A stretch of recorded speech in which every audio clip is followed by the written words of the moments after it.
Are you late? Are you almost here? Mom, calm down. It's me. So, my daughter isn't there with you after all. That phone call seems to be true. What happened? My daughter had an accident. Come to the hospital right away. Really? I'll go immediately. Which hospital? Today, our granddaughter was supposed to visit our house, but even after the expected time, she hadn't arrived. Then, our eldest son called. In response to his call, my husband and I hurriedly prepared to go to the hospital. As we were bustling around, the doorbell rang, and an unexpected person entered our home. Long time no see. Oh, is that the smell of freshly baked cookies? Looks delicious. Huh? My thoughts stopped again when I saw my granddaughter, who had the accident, standing right in front of me, and this time my body froze up. It seemed our granddaughter was equally confused by my inexplicable reaction. To confirm the situation, I made a phone call to my son. That call would set significant events in motion. As for me, I'm Brooklyn. At 70, I've already retired from work and am enjoying my retirement. My husband, Leonardo, is also over 70 and leads a retired life alongside me. While many people struggle during retirement, we've been fortunate to enjoy a relaxed lifestyle due to our dual income and Leonardo's slightly higher earnings. Our only son, Cyrus, lives nearby with his wife, Serenity, and our granddaughter, Lucy, about a 30-minute drive from our home. Because they're close, Cyrus' family visits us every few months to check on our well-being. Mom, Dad, is there anything troubling you? Anything you need help with?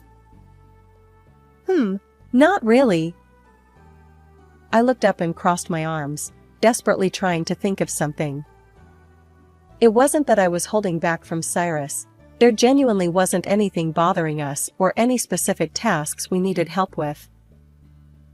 Grandpa, remember that weed killer you mentioned before? I stopped by the store and got it on my way here. Oh! My apologies. We were running low on it. I'm always sorry. It's no big deal. I'll put it in the shed for you. Thanks, Lucy. With confident steps, Lucy headed toward the small shed in the corner of our yard. While Leonardo and I remained seated, trusting Lucy to handle it, Cyrus and Serenity exchanged puzzled glances, wondering where she was going. Lucy visits us with a family, but often independently. Since her school is nearby, she often comes over alone. During such visits, she helps us by running errands to distant stores, carrying heavy items, and solving any problems we might have. As a result, we rarely need to ask Cyrus for assistance. You know, Lucy understands our situation better and takes care of us. That's true.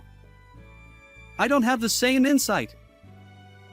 Both Cyrus's family and Lucy make us proud, and we all share a smile. What were you talking about? Returning from putting away the weed killer, Lucy joined our pleasant conversation, even though she hadn't understood the context. We were talking about how you often take care of Grandma and Grandpa. Take care? Nah. I just came here to hang out with them. But I'm glad you help us, and it's fun. Grandma also teaches me various dessert recipes, which I enjoy and appreciate. Shall we make a simple treat today? Do we have any flour left? Let's make microwave cookies. They're quick. Oh, I'll help too. As Lucy and I headed to the kitchen, Serenity followed in a hurry. Lucy efficiently prepared the tools and ingredients, leaving me with no time to assist. Serenity seemed lost, not knowing where everything was. I gave up on helping with the baking and asked Serenity to prepare dishes and drinks instead. In the end, Lucy mostly finished making the cookies on her own. Her skill in baking was partly due to her frequent visits and the fact that she often made treats when she came over. Eating the finished cookies while chatting with my husband and Lucy became our favorite pastime as a family. Lucy, who enjoys making sweets, isn't strictly an indoor person. Listen to this. The other day, Lucy rode her bike over 20 miles away. I heard there's a new clothing store, so I just went there with a friend. We didn't think you'd go by bike, did we? From now on, take the train. It's dangerous. Aww. But the train fare is a waste. She always leaves without saying much, just to hang out, so I worry. Well, it's a valid concern. At least tell them where you're going next time. Understood. I'll be careful. With a slightly disgruntled expression, Lucy nibbled on a cookie. We've repeatedly warned her not to leave without telling us her destination, but it's become a habit she won't break. Now that Lucy is in high school, we're starting to think we don't need to nag her as much. After everyone left, I washed the dishes and tidied up Leonardo's room. Another peaceful Sunday was coming to an end. We enjoyed our retirement leisurely, and our relationship with Leonardo's family remained good. I truly believed we had a good life. However, unfortunate events often unfold in unseen ways, and even now, circumstances are gradually taking a darker turn without our knowledge. As usual, Lucy came over after school. Today, we were baking banana cake together, and Lucy had a cheerful expression.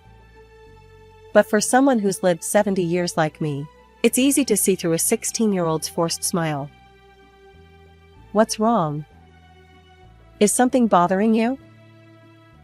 I guess I can't hide things from you, Grandma.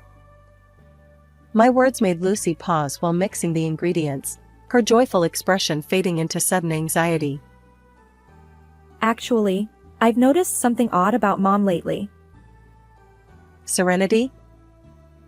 Her phone notification sound changed. I think it's set up to identify who's contacting her by the sound. Sometimes there's a strange scent on her, and she used to come home earlier than me from her part-time job, but now she's often later than I am. She's also been checking mine and Dad's schedules a lot. With each mention of Serenity, Lucy's expression grew darker. Unlike my youth, today's high schoolers have plenty of romantic experiences, and they're attuned to others' reactions and emotions. Lucy seems to suspect Serenity of infidelity, although she avoids using that word directly, perhaps because she doesn't want to believe her own mother would do such a thing. And this kind of worry isn't something she can share with Cyrus or her friends. Maybe Dad is also concerned about Mom. They seem a bit distant. You've confided in me well. But for now, it's just that Serenity's behavior has changed, right? I'll talk to Cyrus and find out. Maybe there's something Lucy doesn't know yet. I, too, carefully chose my words, avoiding the term infidelity, but the atmosphere weighed heavily. Wanting to lift Lucy's spirits, I quickly put the banana cake in the oven. It would take about 40 minutes to bake. Usually, chatting with Lucy would make time fly, but today, our conversation was more subdued, and I couldn't tear my eyes away from the banana cake. That night, I decided to call Cyrus to see how things were going. Hey, have you noticed anything about your relationship with Serenity? Lucy's been feeling anxious. You caught on, huh? Lately, she's been staying in her room a lot and talking less. Is Serenity really having an affair? I don't know. There's no evidence or certainty. It could just be changes in her daily routine or hobbies. And directly asking about an affair isn't an option. So, I can only lightly probe through conversations and actions, mostly just observing. True. Serenity has been married to you for over 15 years, and she's always been kind to us, visiting as a family. It's hard to imagine her as someone having an affair. There's also a good chance it's a misunderstanding. His family dynamics with Cyrus are great, and our relationship with Leonardo is solid. But if we wrongly suspect Serenity of infidelity, it could jeopardize this harmony. Yet, leaving the situation unaddressed would leave Lucy with her anxiety, and Leonardo would continue to struggle with how to interact with Serenity. Sighing in our dilemma, Cyrus and I couldn't come up with a good solution on the spot. We decided to think about it until our next communication. Since then, Leonardo and I have been brainstorming, but days have passed without a viable solution. Paying a detective for an affair investigation or stumbling upon infidelity by chance, those scenarios belong more to dramas and movies than real life. We've been powerless for 2 weeks now. Lucy hasn't visited during this time, which is unusual. I've been contemplating whether to suggest that Lucy come over soon. But then, out of the blue, Lucy called. Grandma, can I visit tomorrow? Oh, sure. No problem. I'll come around lunchtime. Looking forward to your cooking. Her sudden call left me feeling surprised, relieved, and bewildered all at once. Before I knew it, the call had ended. The conversation was a bit unclear, but it seems Lucy is planning to visit. Her voice sounded more energetic than I expected. Could these 2 weeks mean Serenity hasn't been having an affair? After all, the affair talk lacks evidence or certainty. Maybe my excessive anxiety stems from worrying about something that hasn't even happened. Well, I'll find out more when I see Lucy. For now, I'll look forward to her visit. The next day, I received a call that Lucy was coming to visit, so I waited while baking cookies. Today is Sunday, and Lucy is the only one coming over. Cyrus, who works in production management at the factory, had urgent work that couldn't meet the deadline, so he had to work on his day off. Since Cyrus was working, Serenity decided not to come to our house and got a part-time job, and Lucy will visit alone. I try not to worry too much, but since I haven't fully eased Lucy's anxiety, my mood remains somewhat heavy, and even the cookie dough feels weighty. Lost in thought, I forget about the time. Glancing at the clock, I realize it's almost noon, past the time Lucy said she'd arrive. Anxious expressions of Lucy's face flash through my mind, and an inexplicable worry overwhelms me. Fidgeting, I watch the cookies baking in the oven, trying to distract myself. After about 10 minutes, just as the oven timer sounds, the phone rings. Without checking the number, I answer, thinking it's Lucy. Lucy, are you late? Are you almost here?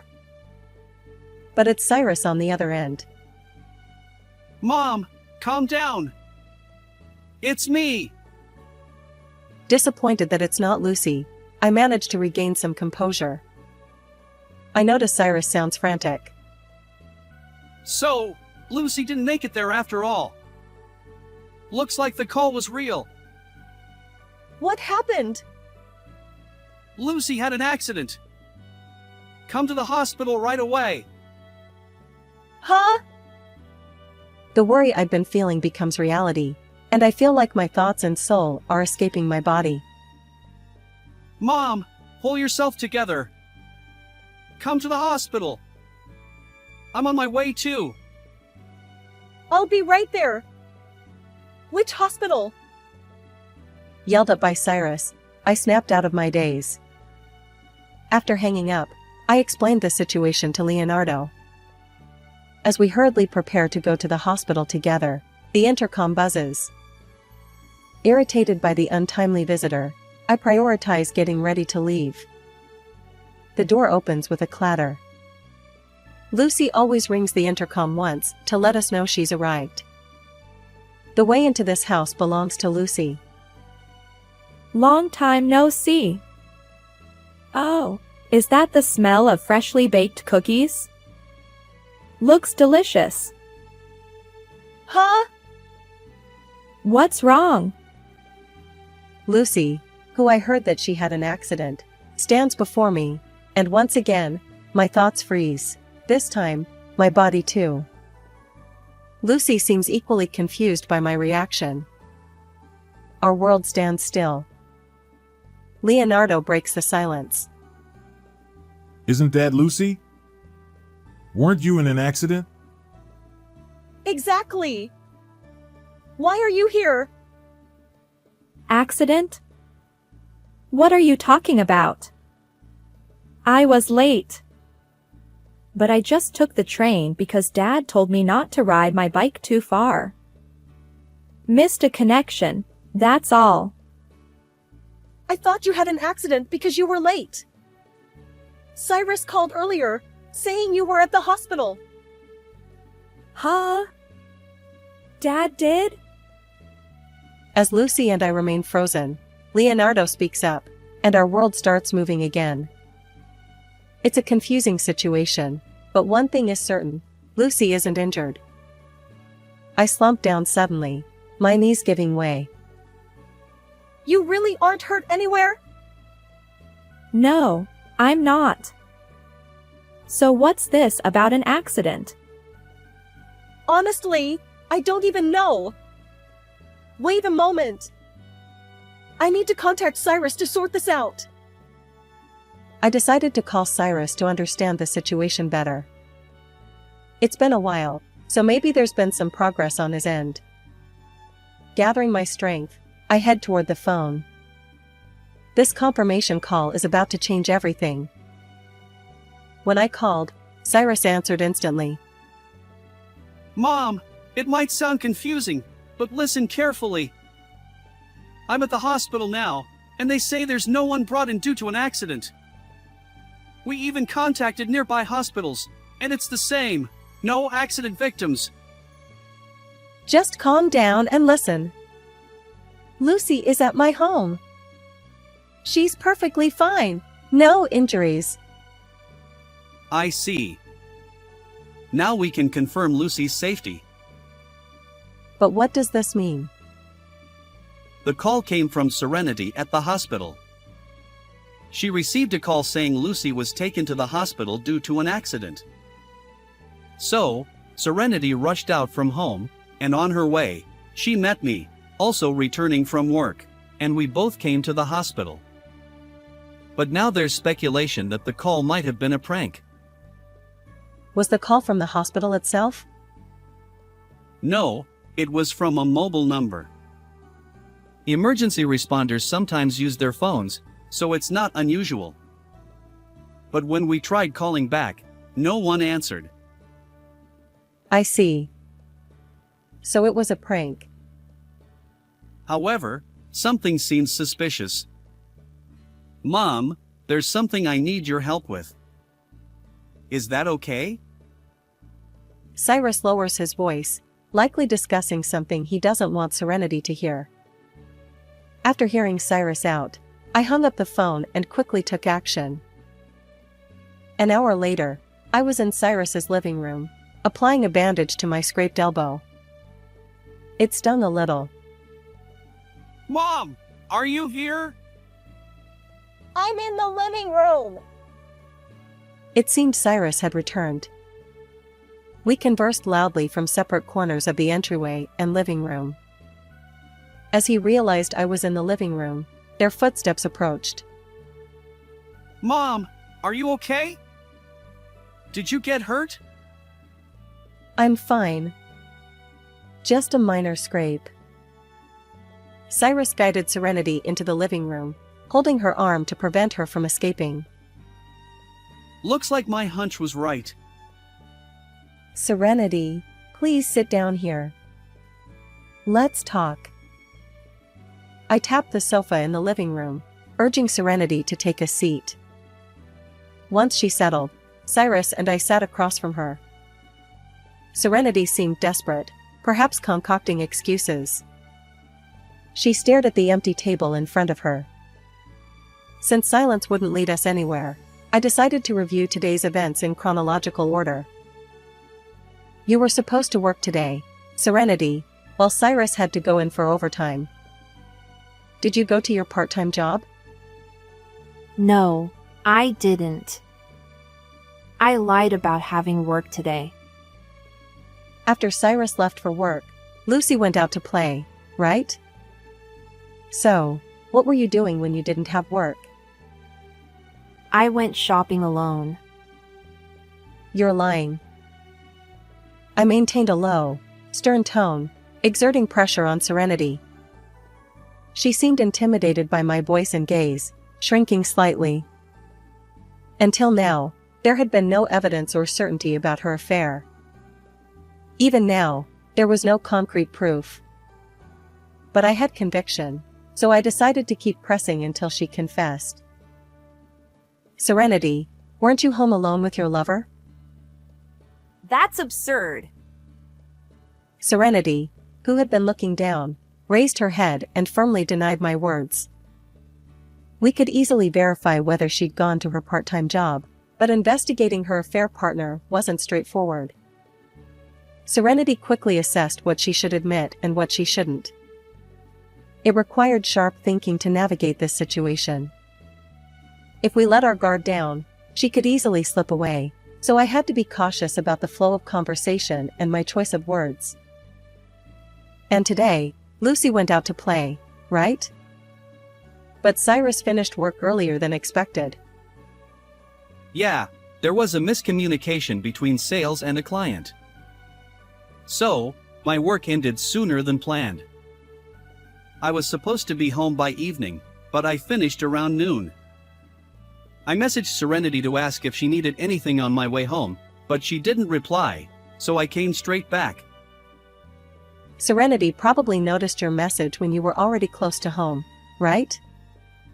She panicked, rushed out to find you, and concocted the accident story to avoid running into her lover at home. At the hospital, Serenity acted strangely. Despite Lucy's supposed accident, she didn't seem worried. And when the call might have been a prank, she suggested we go out together instead of returning home. Exactly. If she kept you away from home, her lover could stay there, covering up any evidence before leaving. Stop making baseless accusations. It's all speculation, isn't it? She spoke clearly, denying everything we said. She knew what to deny to escape our accusations. But Cyrus and I were convinced of her affair. We continued stringing our words together. By the way, Serenity, do you know where Lucy went today? No. I just heard she was going out to play, as usual. Oh, wait. Serenity finally realized something. She'd been so focused on evading our affair accusations that she missed what was happening right in front of her. It was like missing the obvious. Before Cyrus and I returned, I had been inside Cyrus's house. In other words, I had a key to his house. Serenity noticed this and realized that Lucy had visited my house today. Lucy hadn't come over in the past 2 weeks, so Serenity hadn't considered her going to my place. Lucy's visit led me to call Cyrus for confirmation instead of heading to the hospital. My destination became Cyrus's house, not the hospital. After the call with Cyrus, I borrowed Lucy's key, entrusted her to Leonardo, and hailed a taxi to Cyrus's house. In the end, I didn't need Lucy's key, but without it, I might not have gone to Cyrus's house. Everything seemed to work against Serenity. It's either bad luck or perhaps the universe is punishing me, you might say. Serenity glances at the bandage on my arm. Given that I was already at Cyrus's house and injured, she seems to have realized something. It's probably time to discuss the matter we're both convinced of, her affair. Ultimately, the house key was open, so I didn't use it. I was surprised, When I entered, there was a strange man who suddenly pushed me and left. That's how I got this scrape on my arm. It takes about 30 minutes by car from my house to Cyrus's. However, by urging the taxi driver to hurry, we arrived in about 20 minutes using a shortcut. Truly professional. But arriving too early led to an unexpected encounter with Serenity's affair partner, who was in the midst of covering up evidence. So, the person who pushed me was your lover, right? I don't know anyone like that. Once again, Serenity firmly denied any connection to the affair. She seemed to believe that denying everything, even the affair, would be her best strategy. Honestly, without concrete evidence like hotel photos or recorded conversations proving the affair, our options were limited. But the moment Serenity's lover and I crossed paths, her defeat was sealed. I see. So the person Mom met was a burglar. Exactly. Serenity, this is serious. Someone broke into the house. Call the police. You should be the one to do it. Huh? The police? Of course. There was a break-in. But first, let's check inside the house for missing items. If nothing was stolen, you won't report it? Even though someone invaded your home? Quite forgiving. Or are you protecting the criminal? No, it's not like that. Then call right now. Serenity took out her smartphone from her bag but couldn't make the call, staring at the screen. Cyrus and I knew she wouldn't be able to call the police, so we watched silently. The living room grew eerily quiet. After a minute of listening to the ticking clock, Serenity still couldn't make the call. Understandable. Reporting her lover as a burglar would lead to his arrest. If he turned out not to be a burglar after all, and Serenity knew that, she might face charges for making a false report. On the other hand, if she told the truth, it would reveal the affair. Reporting now would complicate matters further. I don't know the full situation, but it seems you can't make the call. I'll report it for you. Well, let's first check inside the house for missing items. If nothing's stolen, maybe we don't need to report it? Dealing with the police seems like a hassle. Serenity, you're free not to report theft, but I'll report it as an assault case since I'm injured. We'll have to mention the break-in to the police. I don't know the details, but it might be considered robbery with injury. I can make the call instead. If someone broke in, we can't just ignore it because nothing was stolen. Our decision to report made Serenity's face turn paler. If you admit to the affair, Serenity, I won't report it. Now choose. Was the person in the house a burglar or your lover? If she denied the affair, we'd report it, exposing the affair and involving the police. But if she admitted it, we'd avoid reporting, focusing solely on resolving the affair. I gave Serenity a choice, but the answer was clear. I'm sorry. I was having an affair. Though we lacked evidence, Cyrus and I managed to get Serenity to confess. Threatening to involve the police was just a bluff. I'm relieved Serenity folded. With her admission, she returned to staring at the empty table, silent once more. Afterward, Cyrus promptly filed for divorce. Since Serenity admitted to the affair, the divorce proceeded smoothly, and both Serenity and her lover were held accountable for alimony. Divorced, Serenity was forced out of the house and apparently went to stay with her affair partner. However, Serenity's misfortune continued. Her lover had hidden his marital status while dating her. As a result, Serenity faced alimony claims from her lover's wife. To make matters worse, her lover managed to reconcile with his wife, leaving Serenity abandoned and alone. Now single, she struggles to find work to support herself and pay alimony. However, having been a part-time worker during her marriage to Cyrus, she faces a 15-year employment gap. Despite her efforts, she hasn't found a job yet and continues to live in a modest apartment, gradually depleting her savings. But savings aren't infinite, and she needs a steady income. Although she works part-time, it's challenging to balance job hunting and work.